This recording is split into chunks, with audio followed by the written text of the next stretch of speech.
नमस्कार, रसस्वादमध्ये आपलं स्वागत आहे। मार्केटमध्ये आता जास्त प्रमाणात कैरी यायला लागली आहे, तर आपण एक कैरीची चटणी बनवूया। त्यासाठी लागणारे साहित्य बघूया। अर्धा नारळ छोटा, थोडंसं आलं, 3 हिरव्या मिरच्या। हिरव्या मिरच्या तुमच्या आवडीनुसार कमी जास्त करू शकता। 6 लसणीच्या पाकळ्या, हे मी सालीसकट घेतली आहे। अर्धी कैरी, ही गोल कैरी घेतली आहे, ती आंबट जास्त असते आणि लांब कैरी असते ती आंबट कमी असते, तर कैरी पण तुमच्या आवडीनुसारच घ्यायची आहे। कोथिंबीर भरपूर घेतली आहे, चवीनुसार मीठ।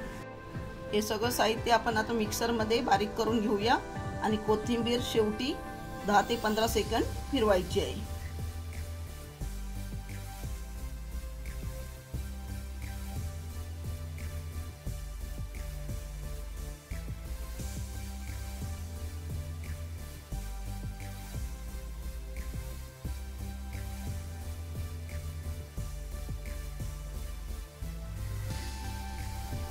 कोथिंबीर शेवटी फिरून घेऊया। कैरीची चटणी आपली बनवून तयार आहे। ही आंबट तिखट असल्यामुळे खूप चविष्ट होते।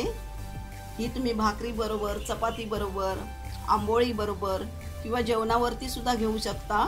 अशी चटणी तुम्ही करून बघा आणि मला कळवा।